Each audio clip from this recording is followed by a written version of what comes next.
मेरे मोहतरम बुजुर्ग अज़ीज़ दोस्तों, जब लोग अल्लाह वालों की सोहबत से जुड़े रहते हैं, जब लोग अल्लाह वालों से मुंसलिक रहते हैं, अल्लाह के वलियों से उनका रिश्ता बना रहता है, जब लोग अपने बड़ों से, उलमा से, अल्लाह वालों से अपनी इस्लाही तरबियत रखे होते हैं, तो कितने भी बड़े फितने आ जाएं, अल्लाह वालों की सोहबत की बरकत से, अल्लाह वालों से निस्बत की बरकत से अल्लाह ताला उन फितनों में भी उन्हें साबित कदमी, ईमान पर साबित कदमी अता फरमाते हैं। अल्लाह वालों से जुड़कर ज़िंदगी गुजारने की बरकत से अल्लाह ताला बड़े बड़े फितनों से उनकी हिफाजत फरमाते हैं। हज़रत मौलाना अली मियाँ नदवी रहमतुल्लाह अलैह,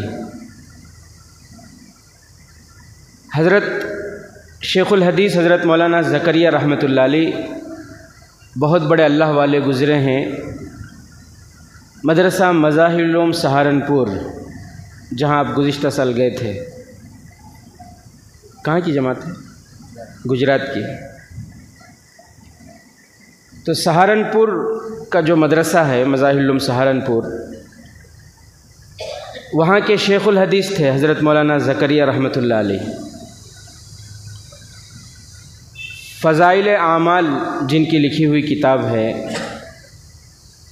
उर्दू की किताबों में फ़ज़ाइल में अल्लाह ताला ने उनकी किताब को जो मकाम और दर्जा और मकबूलियत अता फ़रमाई पूरी दुनिया में, उर्दू में ऐसी कोई और किताब आपको नहीं मिलेगी जिसको अल्लाह ने इतनी मकबूलियत और इतनी महबूबियत अल्लाह ने अता फ़रमाई हो।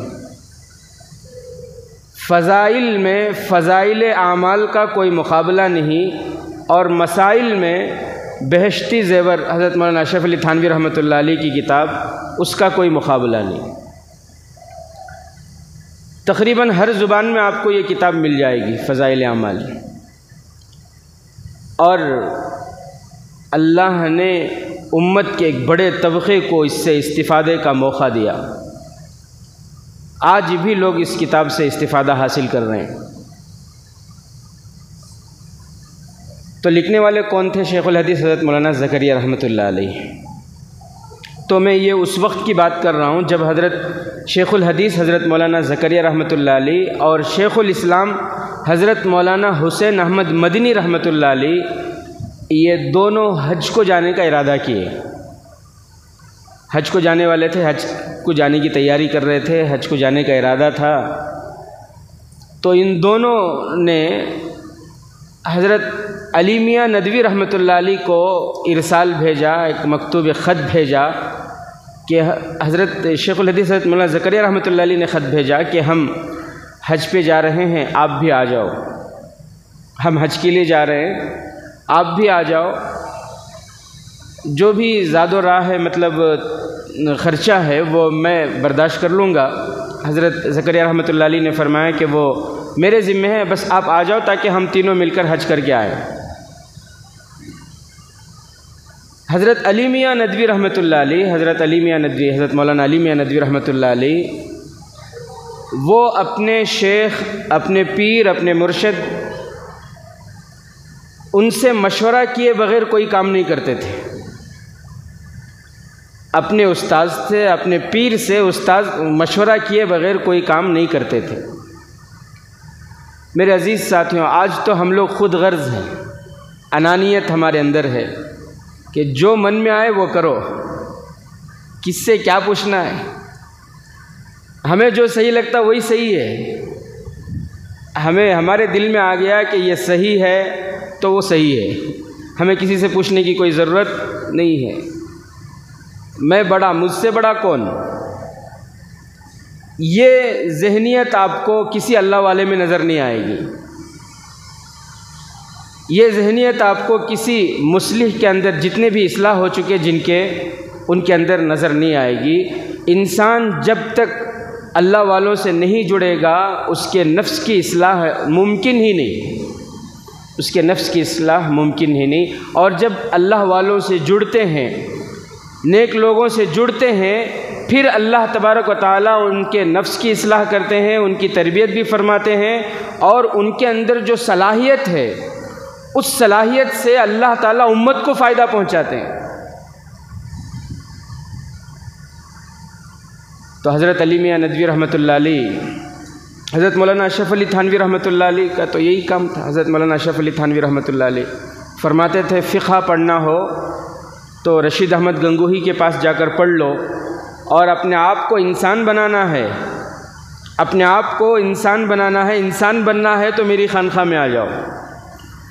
हज़रत ऐसी तरबियत फरमाते थे हज़रत थानवी रहमतुल्लाह अलैह। और उनके खानखा के जो उसूल व ज़वाबित थे बड़े सख्त थे और उसूल व ज़वाबित के बड़े पाबंद थे हज़रत।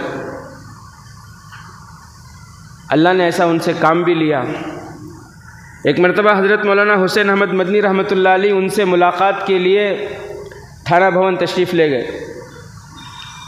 ट्रेन लेट हो गई और हज़रत के यहाँ जो मेन गेट था, सदर गेट था, वो मामूल ये था कि ईशा के बाद ठंड के दिनों में, सर्दी के दिनों में 9 बजे बंद कर देते और गर्मी के दिनों में 10 साढ़े 10 बजे बंद।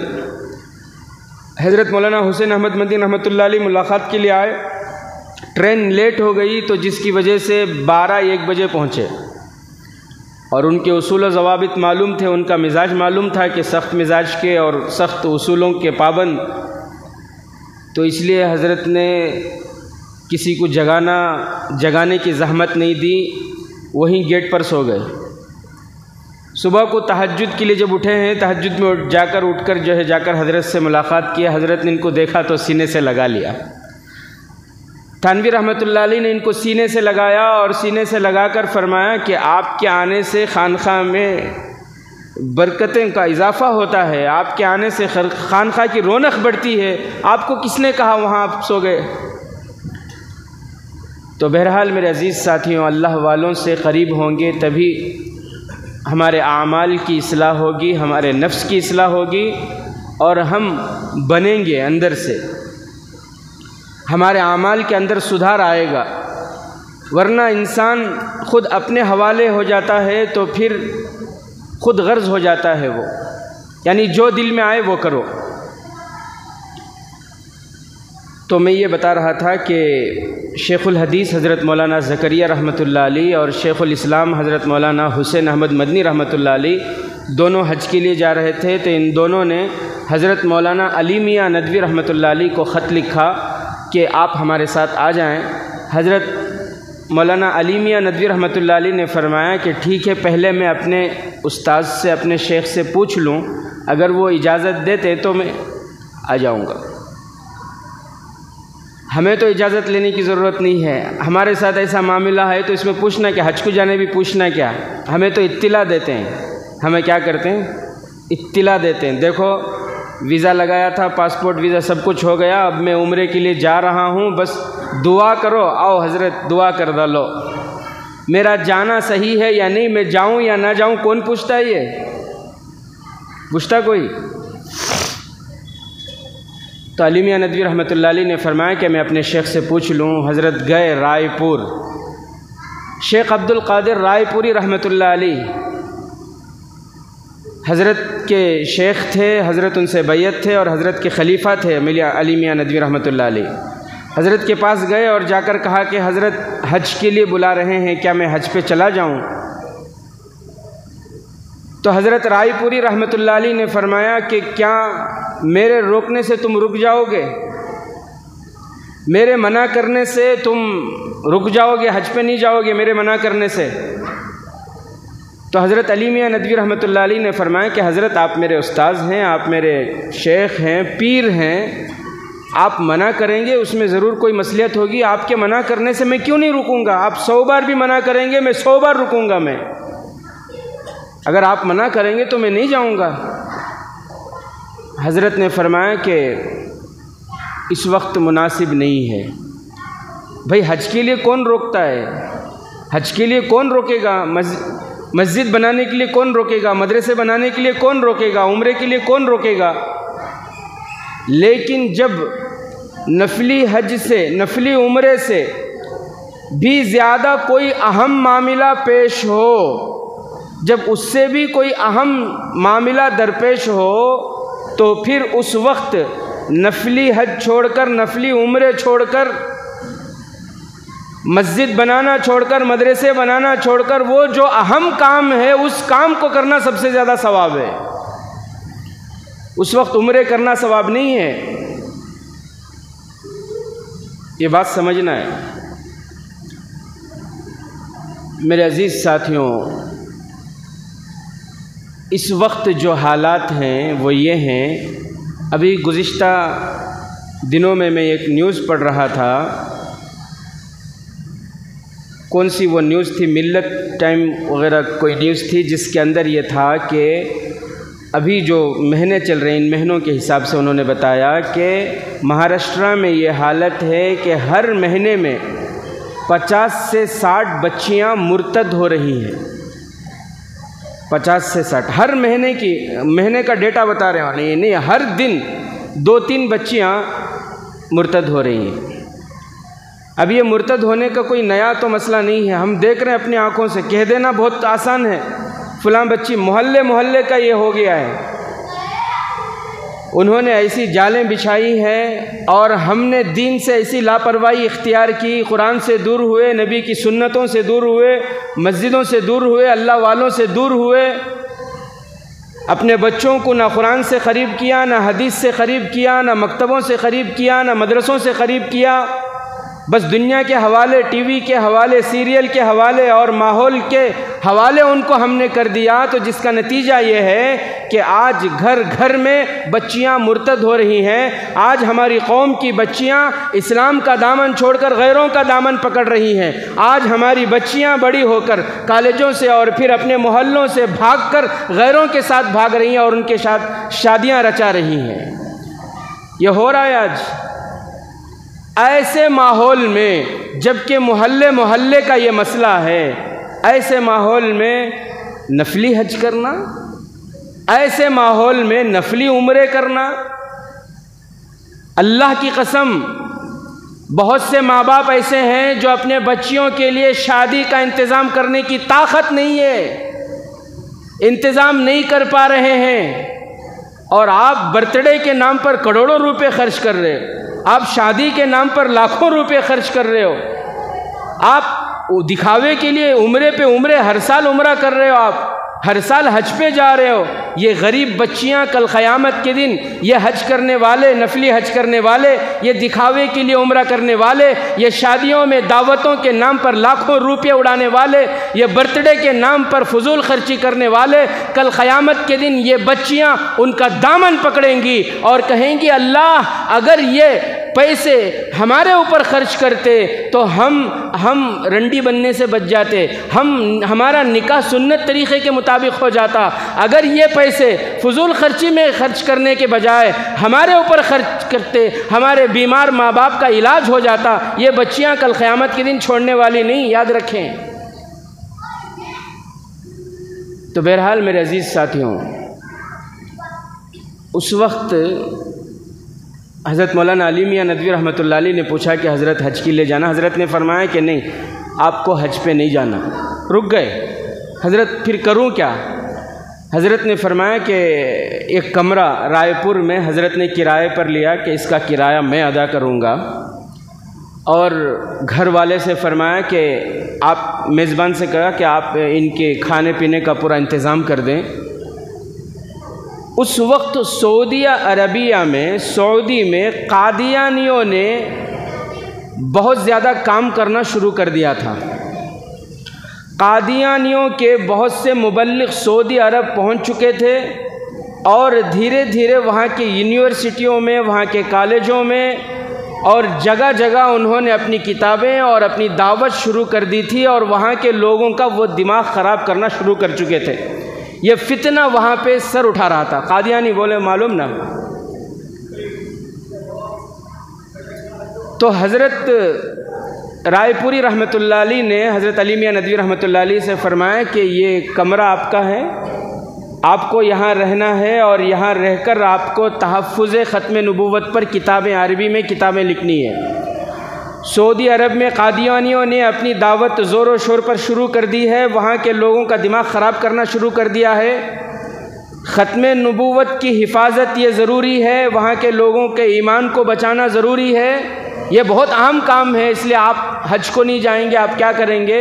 यहाँ बैठकर आप अरबी में किताबें लिखिए, तहफ़्फ़ुज़ ख़त्म नबूवत पर, रद्द क़ादियानियत पर आप किताबें लिखिए। हज़रत वहाँ बैठकर किताबें लिखने लगे अरबी में।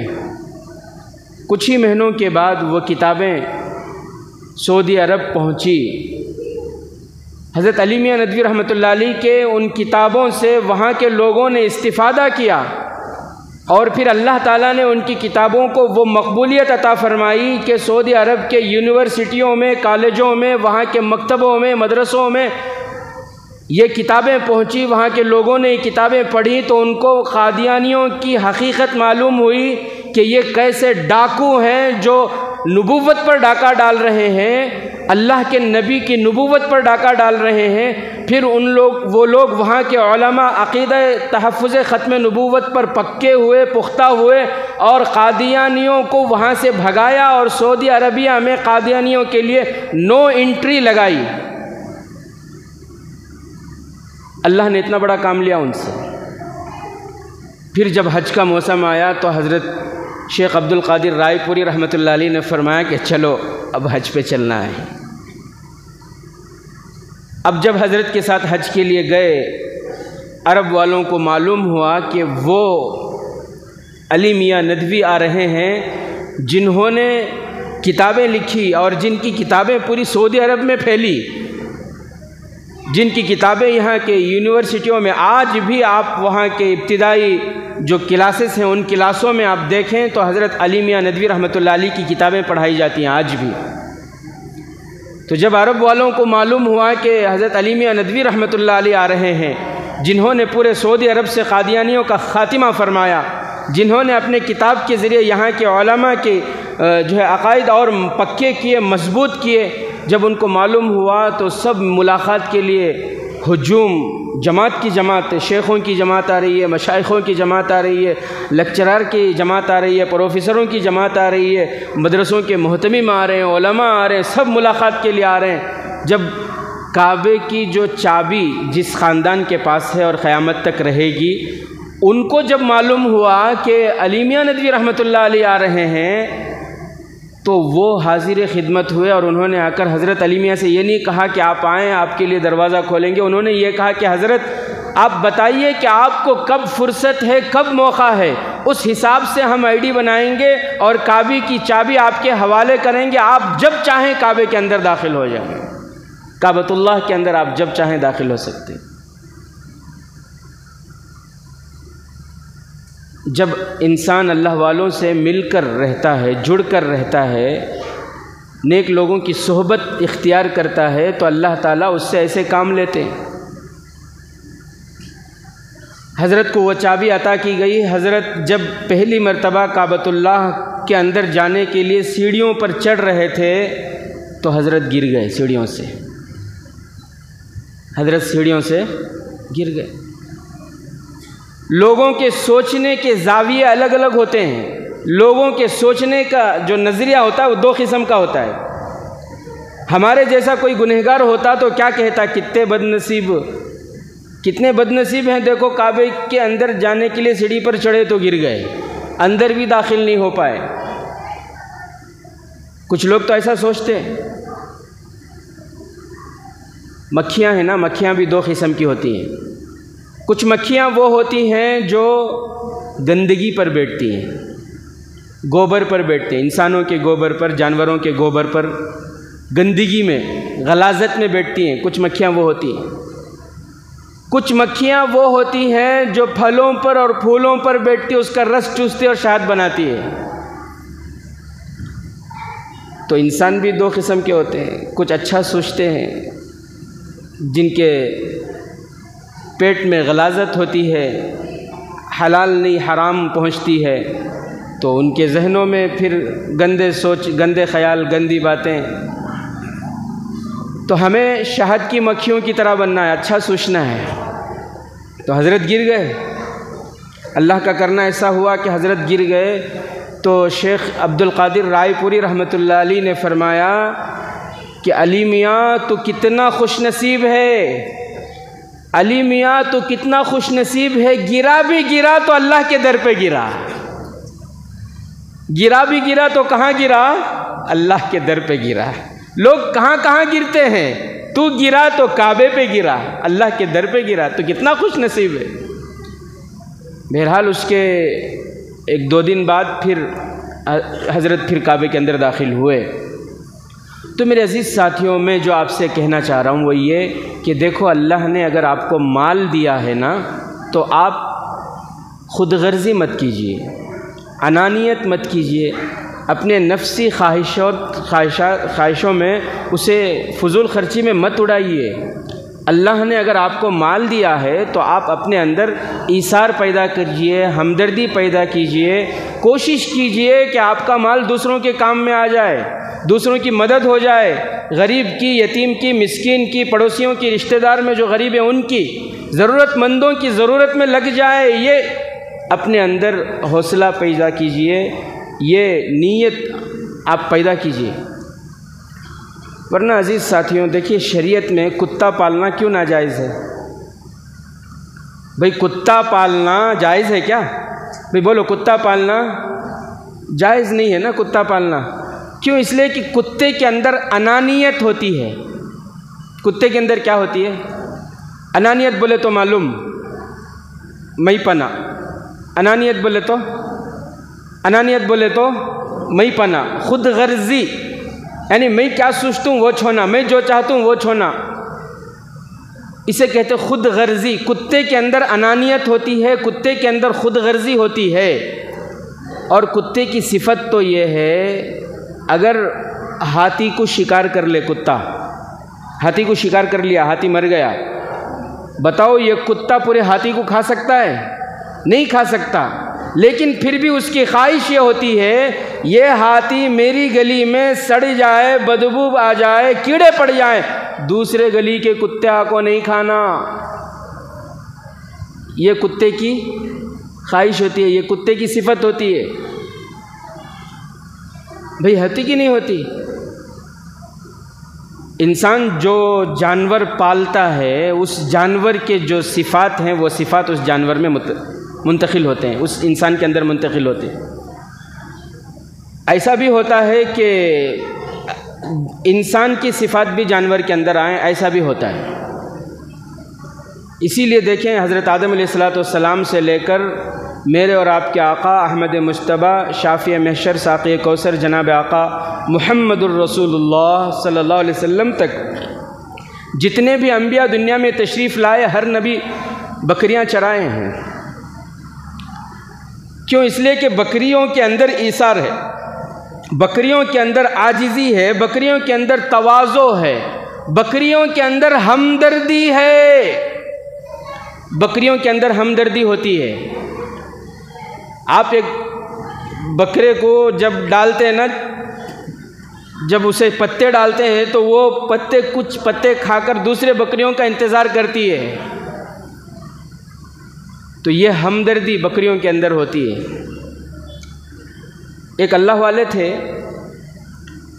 उनके मुरीद जो उनका दस्तरखान उठाते थे खाना खाने के बाद, खानखा में जो भी होते सब दस्तरखान उठाने की, जो जिनके ज़िम्मे दस्तरखान उठाने की ज़िम्मेदारी थी, वो दस्तरखान उठाते, ले जाकर दस्तरखान का जो भी कचरा है वो कूड़ेदान में, टट्टी में जाकर डाल देते थे। एक मर्तबा उन्होंने गौर किया कि एक कुत्ता है जो बार बार आकर हड्डियाँ ले जा रहा है। एक ही कुत्ता है, वो बार बार आकर हड्डियाँ लेके जा रहा है। तो इनको ज़रा ताज्जुब हुआ। क्यों? इसलिए कि वहीं बैठकर खाता, ये लेकर कहाँ जा रहा है? तो कहते हैं कि मैंने उसका ताक़ुब किया, मैंने उस कुत्ते का पीछा किया, तो जाकर मैंने देखा कि एक जगह है जहाँ पर बहुत से मरीज़ कुत्ते हैं, बीमार कुत्ते हैं, लंगड़े लूले कुत्ते हैं। ये हड्डियाँ एक एक करके हड्डियाँ ले जा रहा है और ले जाकर उन कुत्तों को डाल रहा है। कुत्ते के अंदर ये हमदर्दी, कुत्ते के अंदर ये इसार, कुत्ते के अंदर ये खैर खाही कैसे आ गई? ये तो नहीं हो सकता ना। तो वो बड़े हैरान हुए, परेशान हुए। उन्होंने जाकर हज़रत से कहा कि हज़रत, मैंने आज ये मामला देखा, मुझे समझ में नहीं आया कि कुत्ते के अंदर ये दूसरों के लिए खैर खाही का जज्बा कैसे आ गया। कुत्ता तो खुद गरज होता है, उसके अंदर ये जज्बा आया। मैंने देखा कि वो कुत्ता दूसरे कुत्तों को, लंगड़े लूले कुत्तों को ले जाकर डाल रहा है। तो हज़रत ने फरमाया कि मियाँ, अल्लाह वालों के दस्तरखान में अल्लाह वालों का झूठा, अल्लाह वालों की झूठी हड्डियाँ उस कुत्ते ने खाई तो अल्लाह वालों की तक़वे का असर उस कुत्ते के अंदर आ गया। अल्लाह वालों की झूठी हड्डी उस कुत्ते ने खाई तो उस कुत्ते के अंदर भी ईसार और हमदर्दी आ गई। ये होता है। असहाबे कहफ के जो नौजवान थे, जिनके बारे में अल्लाह ने मुकम्मल एक सूरत कुरान में नाजिल फरमाई, कितने नेक थे वो, मुत्तकी थे, परहेज़गार थे, तौहीद परस्त थे। अपने ईमान को बचाने के लिए वो सारे नौजवान निकले, ये कुत्ता उनके साथ हो गया। तो नेक लोगों की सोहबत उस कुत्ते ने इख्तियार कर ली। अल्लाह वालों की, उन नौजवान अल्लाह वालों की सोहबत इस कुत्ते ने इख्तियार कर ली। तो उलमा ने लिखा है कि कल क़यामत के दिन अल्लाह ताला उस कुत्ते को दूसरी शक्ल देकर जन्नत में दाखिल फरमाएंगे। तो मैं ये कह रहा हूँ कि भाई, कब तक हम अपने नफ्स पर चलते रहेंगे, अपने दिमाग से चलते रहेंगे? हमें क्या क़दर है उलमा की, इमाम की, अल्लाह वालों की। खाली घर की ओपनिंग को बुला लेना, हज को जा रही, उम्रे को जा रही, दुआ को बुला लेना, नहीं अक़ीक़े की दावत कर रही उसमें बुला लेना, नहीं क्या तो बीमार हो गए तो ज़रा दम करा लेना। इतना हमारे पास उनकी हैसियत है, सो इतनी क़दर है सो हमारे पास। जब तक अल्लाह वालों से नहीं जुड़ेंगे, अपने नफ्स की इस्लाह नहीं होगी, अपने आमाल की सही इस्लाह नहीं होगी, हम कामयाब नहीं हो सकते। अपने नफ्स को अल्लाह वालों के सुपुर्द किए बग़ैर हम कामयाब नहीं हो सकते। अल्लाह वालों से जुड़कर ज़िंदगी किए बग़ैर, अल्लाह वालों से जुड़कर ज़िंदगी करना होगा, करीब होना होगा अल्लाह वालों से। हज़रत अली मियाँ नदवी रहमतुल्लाह अलैह रुक गए हज़रत के कहने पर, तो अल्लाह ताला ने उनसे इतना बड़ा काम लिया कि पूरे सऊदी अरबिया में जो कादियानियों ने अपना झंडा गाड़ना शुरू किया था, अल्लाह ने इनकी बरकत से कादियानियों का सऊदी अरब से ख़ातिमा फरमाया। आज भी कादियानियों की नो एंट्री वहाँ पर। अल्लाह ने इतना बड़ा काम लिया। तो इसलिए इरादा करें कि इंशाअल्लाह नेक लोगों की सोहबत इख्तियार करेंगे, अल्लाह वालों से जुड़कर ज़िंदगी गुजारेंगे इंशाअल्लाह। ये जो संगा में मुलव्विस हो रहे हैं और अपने बिज़नेस को बढ़ाने के लिए लोन को भी जायज़ कर ले रहे हैं, क्या भी नहीं, फ़लाँ हज़रत बोले, इनो बोले, उनो बोले। अब उनके सामने जाको ऐसा मसला रखती हैं, अब उन्हों वो सारे हालात सुन को क्या बोलती, नहीं तुम्हारे वास्ते जायज़ है। अब हमें पूछे तो नहीं हज़रत इश बोले जायज़ है बोलती। मेरे अज़ीज़ साथियों, मैंने गुज़िश्ता जुमा भी कहा था, गुज़िश्ता जुमा ये बात चल रही थी कि रोज़ी के लिए हराम रास्ते हरगिज़ इख्तियार ना करें। रोज़ी सबकी मुक़द्दर है। हलाल रास्ते पर चलेंगे तभी बरकतें होंगी। हलाल रास्ते से हटकर हराम रास्ते अपनाएंगे, अल्लाह की कसम वो दिखने में तो ज़ाहिर में बहुत कुछ होगा, ज़ाहिर में तो बढ़िया आएगा, कुछ नहीं था, साइट ख़रीद ली कुछ नहीं था, फ्लैटें ख़रीद ली कुछ नहीं था, 10 दुकानें हो गई कुछ नहीं था, किसी और के हाथ के नीचे काम करता था, आज उसके हाथ के नीचे 100 नौजवाना काम कर रही। ज़ाहिर में ये नज़र आएगा, लेकिन अल्लाह और उसके रसूल को उसने नाराज़ किया है। तो अल्लाह फरमाते मेरी कसम मैं तेरी नींद को गारत कर दूँगा, मैं तेरी नींद को छीन लूँगा, तेरे पास सब कुछ होगा लेकिन तेरे दिल के सुकून को छीन लूँगा, मैं तेरी अपनी औलाद को तेरा दुश्मन बना दूँगा। आज हो रहा है कि नहीं हो रहा है ऐसा? बच्चे जपरी कब बावा मरता कि पूरा मेरे कब्जे में आता है कि मर को जा रहा नहीं ना बुड्ढा ही ने। इसलिए मेरे अजीज़ साथियों, अल्लाह को नाराज़ करके कुछ नहीं मिलेगा। इरादा करें रोज़ी में हलाल तरीक़े अपनाएंगे। हज़रत हनश रज़ी अल्लाह ताला अन्हु, कौन? हनश, एक है अनस, मशहूर हैं हुज़ूर सल्लल्लाहु अलैहि वसल्लम के खादिम, और एक हैं हनश, बहुत गरीब थे बेचारे। मक्के में बैठ जाते थे, मक्के के लोग उनको कुछ दे देते, वो खा लेते, ऐसे ही उनका गुजारा होता। एक मरतबा ऐसा हुआ, 2-3 दिन हो गए किसी ने कुछ नहीं दिया। उन्होंने सोचा होगा कहीं खा लिए होंगे, कुछ ने किसी ने कुछ नहीं दिया, तो वो अल्लाह के नबी सल्लल्लाहु अलैहि वसल्लम के दरबार को पहुँचे। हमारे नबी सल्लल्लाहु अलैहि वसल्लम बाहयात थे, सहाबा जो भी मसला पेश आता अल्लाह के नबी सल्लल्लाहु अलैहि वसल्लम से मसले हल करते। तो गए और जाकर उन्होंने, हज़रत हनश ने फरमाया कि अल्लाह के नबी कुछ मरहमत फरमा दीजिए, 2 दिन से कुछ नहीं खाया हूँ, कुछ मरहमत फरमा दीजिए। उनके पास एक बैग थी, एक झोला था। अल्लाह के नबी ने पूछा कि वो झोले में क्या है? उन्होंने कहा कि इसमें एक आधी रोटी है, इमरजेंसी के लिए रखा हुआ हूँ, 2 दिन से नहीं खाया, अगर एकदम जान जाने की हालत होगी तो उस वक्त खाकर मैं अपनी जान बचा लूँगा, इसलिए रखा हूँ। तो अल्लाह के नबी ने फरमाया कि ठीक है, दो वो रोटी दो। अल्लाह के नबी वो रोटी लिए अपने हाथ में और कुछ पढ़कर उस पर दम किए और अपना लुआब मुबारक उस रोटी में लगा दिए और उनसे कहा कि ये झोली में रख लो, झोली कभी खोलना नहीं, झोली के अंदर हाथ डालना, अल्लाह का नाम लेकर दरूद पढ़कर हाथ डालना, जो मिले वो निकाल कर खा लेना। हज़रत हनश रज़ी अल्लाह तआला अन्हु फरमाते, अल्लाह की कसम 30 साल तक मैं उस झोली से निकाल कर खाता रहा, 30 साल तक मैं उस झोली से निकाल कर खाता रहा। 30 साल तक कभी किसी के सामने हाथ फैलाने की ज़रूरत पेश नहीं आई, किसी के सामने मांगने की ज़रूरत पेश नहीं आई। मेरे मोहतरम अज़ीज़ दोस्तों, बरकतें नबी को राज़ी करके चलेंगे, नबी के प्यारे तरीक़ों पर चलेंगे, अल्लाह के हुक्म पर चलेंगे तो बरकतें आएंगी ना। नहीं, हमारी सोच क्या है, संगा को नहीं गए तो, लोन को नहीं लिए तो हमारा बिजनेस नहीं बढ़ता, सूद को नहीं लिए तो हमारा बिजनेस नहीं बढ़ता, संगा को नहीं गए तो हमारे घर में तरक्की नहीं होती। अल्लाह को नाराज़ करके क्या रोज़ी आपके घर में आ जाएगी? अरे रोज़ी मुक़द्दर है।